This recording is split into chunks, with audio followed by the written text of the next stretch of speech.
Hi everyone, and welcome to weeks 3 and 4. So there's not quite as much to do this week.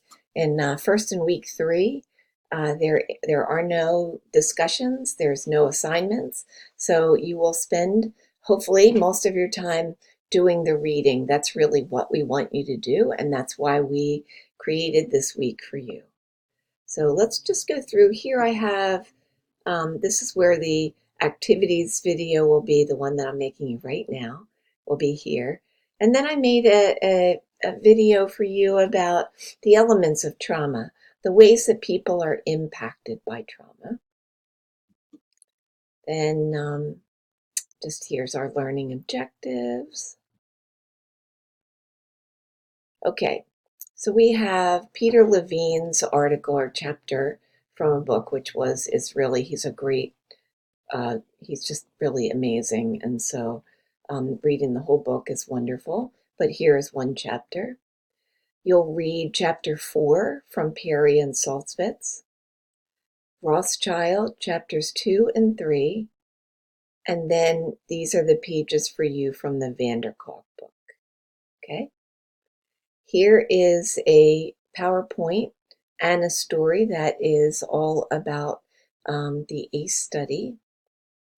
Here's Peter Levine talking about somatic experiences and the concept of titrating therapy. Then here is Ray's story. And so this is also Peter Levine's video. And what he does with Ray is pretty incredible. Trauma affects our brain in many different ways. And so here are some slides just to get an overview of what parts of the brain could be affected. And then Daniel Siegel, who's also quite wonderful, talks about mindfulness and how that helps our neurons integrate together, work together. And then, so in week 4, we have our first discussion, and that discussion focuses on chapter 7 of the Perry and Salzwitz book. And we start out with a macro perspective. So if you remember from your policies class what macro is, or maybe all the way back to 502, 501. So what we want to know is, how does a large system influence the treatment of the person? And is the person what kind of a state is the person in order to engage with these large systems? So, regulations might affect a person's treatment. The insurance might affect research, policy, a study, mental health systems. Macro is not a clinical perspective, and it's not about the person individually. It's about the big systems that are all around the person.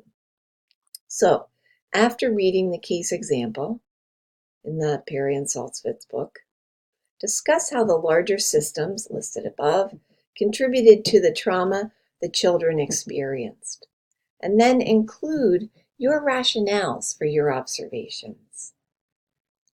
What kinds of system changes and policies would you recommend that could best benefit these children? And then in what ways would you hope that the changes made in policies might affect the children?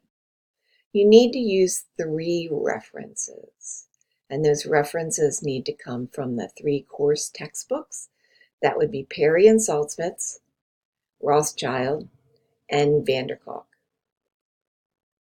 And then you'll make 1 response. So that's in week 4, and that is it. Pretty sure. Let's go back and look, make sure I didn't miss anything. Don't think I did. Here we go, 3 and 4. Nope, that's it. Oh, I did miss something here. So in the weeks that we don't have a technique demonstration, we have provided you with something for the purposes of doing something relaxing. So this is a 13-minute loving kindness meditation for you. Okay? I will see you in the course. Please let me know if you have any questions. Thank you. Bye.